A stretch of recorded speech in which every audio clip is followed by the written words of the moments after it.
makabongwe.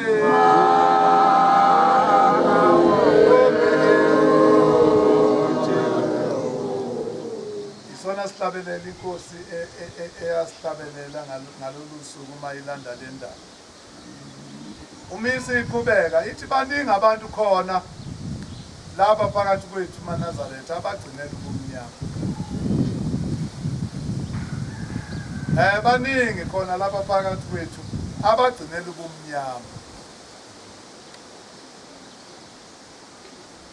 Ababanjiwe abembethe yona ingubo emhlophe. Kodwa ababanjiwe ezonweni zabo beyimbethe ingubo emhlophe bagcinela ubumnyama.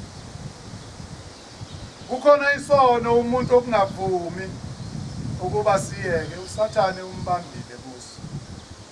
Sonke siyazazi ngoba silapha nje. Siyakwazi okungalungile esikwenzayo nesingakwazi ukuhlukana nakho. uSathane angavumi okuphambanayo nalengubo esiyimbethe. Ithi njengoSamsoni wabanjwa ngesono sikaNondindwa, waphuma komunye uNondindwa wangena komunye. Isigcino waze wabatshela manje imfihlakalo yamandla akhe, ngoba bona babengaqondi bona ukuthi izinwele ziyinto. Waze wabatshela kanti useya ekufeni. Lokufa kwakhe kwakukubi kakhulu ngoba kwabulala isizwe sonke. Ukufa kaSamsoni kwaba kubi kakhulu ngoba kwabulala isizwe sonke sakwa-Israyeli. Kwathi ngokufa kwakhe amaFilisti abuye adlala kakhulu ngama-Israyeli. Kuze phela namhlanje ama-Israyeli ayahlupheka.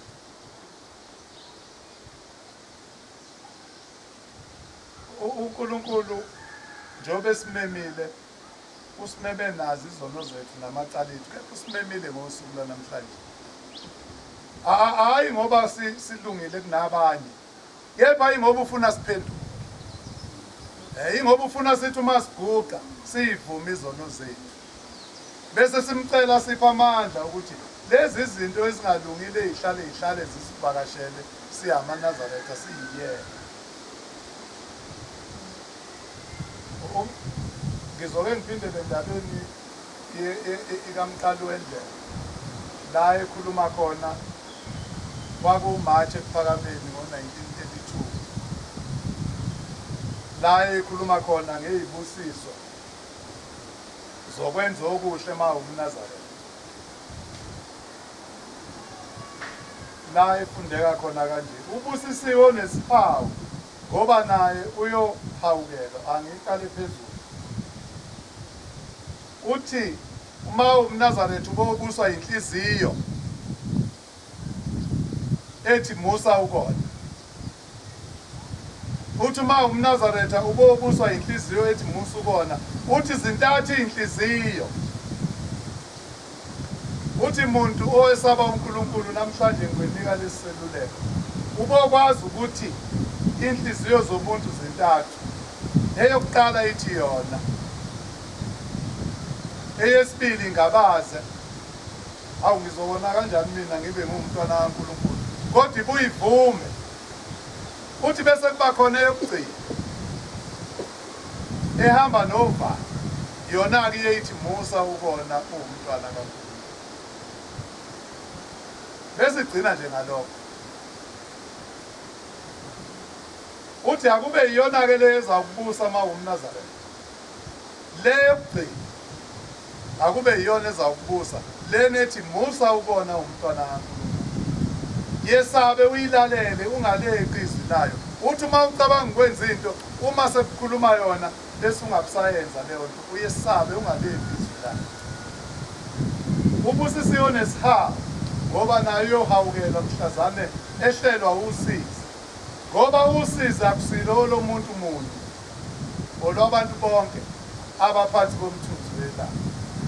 Noma usakhululekile namhlanje osizi, kusasa nawe uzobhajwa njengabanye abebebhajiwe izolo. Umnikazi wento wayeyala amaNazaretha emzini wasePhakameni ngoMatshe. Uthi usizi akusilo olomunye umuntu, usizo lwethu sonke. Ubothi kodwa uma usakhululekile lingakakwehleki, kodwa kusasa wazi ukuthi nawe lizokwehlela lizophatha. Ubusisiwe ongahambi emkhondweni yababi efisa ukuba bakhululeke ngokuba naye uzawuphathwa kusasa. Abuze lobubuhlungu obuziwe yilabo namuhla. Ubusisiwe obopha amanxeba abalimeleyo, ngoba ukulimala akusikho komuntu oyedwa, okwabantu bonke abaphansi komthunzi welanga. Uma uphilile namhlanje, nawe kusasa uzolimala, ufune abazokubona inxe. Ubothi uma kungakwehleli bese ungakhohlwa ukuthi nawe kuzawukwehlela, bese ubafuna abazawubopha lelo nxa. Ubusisiwe wesula izinyembezi kwabadabukileyo, ngoba ukudabuka akusikho komuntu oyedwa phansi komthunzi welanga, ngokwabantu bonke. Uma ungadabukile namhlanje njengabanye, kusasa uzodabuka ufuna abakwesulayo nawe inyembezi. Ubusisiwe ongahloli izono zabanye abantu efisa ukuba bakhululeke. Ubusisiwe ongayihloli izono zabanye abantu, kodwa afise ukuthi bakhululeke kusona.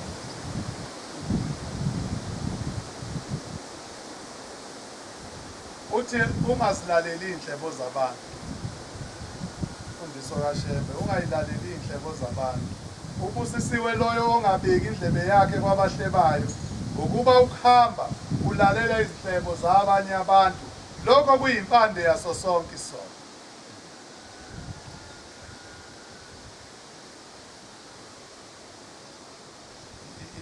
Iba yinhleke indaba mayide, ngoba sonke njengoba silana sihleli. Hayi, ukhuluma ngabanye uShembe, ukhuluma ngalabo abahlebayo. Angithi sina sihlebi njengoba silana. Kulungile, umuntu uyena ozaziyo. Kodwa ubusisiwe, uShembe usho njalo uthi ubusisiwe loyo ongabeki indlebe yakhe kwabahlebayo, ngoba ukuhamba ulalela izinhlebo zabanye abantu, lokho kuyimpande yaso sonke isono. Awusenzile wena kodwa uyahamba ulalela. Namhlanje uhletshelwa yilo. Kungcono ngoba ngimtshele ngithi enye yezinto engayifundisa ukuthi ngiyiyeke mhla ngena lana.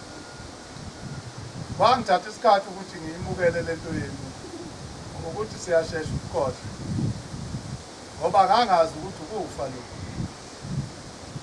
Ngikhumbula iy'shoshovu ezaziyifuna ukuthi ngiyithathe lento kudala, ngoba ubuntu usuka kude, sekukhohlakele manje. Kulula ukuyikhohlwa indaba. Babe sabatha lapha ekhaya ohlanga emsekhona uMadlamini. Umuntu omubi kubona, ngoba ngifuna ukuwuthatha lo msebenzi. Bayazazi bakhona abanye babo la. Hayi ngithi ngiyayibheka lento ngiyibona, hayi ngeke izihlangane nami le. Ngiyibuke lento ingangeni kumina. Ngalezo sikhathi ngangiphila kahle emhlabeni. Is connected successfully. Ngangiphila kahle emhlabeni, ngingumuntu wamabhizinisi sengichuma. Ngihlala le ko-Durban North. Hayi uMadlamini esekhona, omunye wayengihlupha-ke loyo. Elokhu ebalisa ngalabantu, elokhu ebalisa uhleli nabo la kohlala. Hayi ngigcine sengimzwela kuyothi uma kuyisabatha ngo-4 ngisuke le Durban North ngifike khona. Hayi ngibafice nawo abahleli bagcwele. Ngoba iyahlupha indaba kaNkulunkulu, umuntu ecawa ukuthi uyayazi kanti akayazi. Hayi bayibe lento yabo, manje uyayibona ukuthi lento bayenza ngempi abayenzi ngokukholwa. Into ebabusayo ukuthi nabo sekufanele balwe. Umakhula kancane ubashiyile sebethembile, manje ithemba liphelile. Baze ukunyuka kwabo entabeni kokuqala ngabanikeza umfowethu, ngoba ukhona umfowethu owayekholwa kakhulu lento yenu, owayekholwa kakhulu le ndaba yenu yobuNazaretha, ukwazi isimamiso. Wayeyinkuzi Malanga, ngiye ngisho namanje ngithi kube ngasuku mesekhona ngabe sikude kabi ngoba wayehlala efika kumina mfowethu nawe awufuni ukusukuma silwe nawe ufana nobaba uyasidayisa hayi khululeka mfowethu sizobona ngoba umndeni unakho lokho ukuthi ubaba wawudayisa ngaze ngathi abakhuphuke naye beqala ukuyenhlangakazi bakhuphuka naye nakhona bayincoma ukuthi bafike basusa impi lapha phambili awunenze njani hayi sibaphimbile kuze kwasuka amaphoyisa ngazi kanjani bayayazi leyo ndaba nibobabuza angikhona basayithanda manje ngoba hayi maNazaretha yini ingoba ngangibona ubunzima lana uma ungena lana uba isitili awuphindi uhlakaniphe awuphindi manje iyo yonke into engangiyibuka leyo inkinga bonke laba bephambili njengoba sengila namhlanje abasekho abasakwazi ukuza lapha kanti kwethu umezile sepakanye seyiyabasinda lento indaba kaNkulunkulu nomuntu izinto ezimbili ezingahlangani engifisayo kulonyaka uNkulunkulu angathi anganikhumbula nonke njengoba nilapha aniphi ukuyinikela nokuyidela aniphi ukuyidela uShembe kulolu hambo lwakhe nazi ukuthi zonke izinto zikaNkulunkulu ezisemhlabeni uzenza ngabantu akasuka uNkulunkulu ezulwini azokwenza into emhlabeni kepha ungena kubantu basukuma abantu bese yibonakalisa ngalabo bantu ukuthi bathunywe uyena ithi ke ukuthi umnikazi wenu umqali wendlela ukulalela umuntu ekuhlebela uthi ukulalela inhlebo kuyimpande yaso sonke isona ngingase ngimfakazele ngoba ngisho umuntu kade umthaka umuhle tshelo umuntu ukuthi hey akalungile usibanibani unje uyaqala nawe umzolo engakaza kwenze lutho uyaqala nawe ukuthi akube khona manje uyimbatha kanjani ingubo emhlophe lapho engiyibuze khona uma kukhona omunye umfowenu noma udadewenu oyimbathayo ongamfuni ukwenzeka kanjani uthi ke uShembe impande yaso sonke isono iqala ngenhlelo mina ke sengiyengeze kanjena ke ngithi ke selokhu ngihamba nani uma ufika hayi usibanibani kunje ngithi oh awungiyezwa manje uthini ayilungile lento ayenza usibanibani bese ngithi asimbizi simbizi usibanibani njengoba usekhona nje uyisho lento phambi kwakhe phela ukuze siyilungise umzwa kahleke umuntu hayi ngeke kulunga uzongixabanisa kwasha kwacima bazongizonda bese ngilalela ke suka nalento yakho la kumina ngoba ngeke izingisize angithi umuntu kaShembe lo okhuluma ngayo wakithi angabe umfowethu udadewethu asimbize phela ukuze umtshele ngikhona bese baleka umuntu ingakho ngithi angisoli kuShembe mayithi impande yesona iqala lapho ngoba ngase kungabi khona ukuhlebana singaba into eyodwa namhlanje kuyavala umhlangano wemfundiso kaShembe ukuze ngingakhohlwa njengoba ngisakhumbule selokhu sangena la ngomhla ka1 ngomdedele sahlala la sakhuphuka sa entabeni sabuye mina ngihlala ngedwa endlini mina ngihlala nodwa endlini niyavakanshelana niyangenelana niyaxoxa angimazi ohlukumeza omunye kodwa ngiyazi bakhona mhlawumbe abaxabene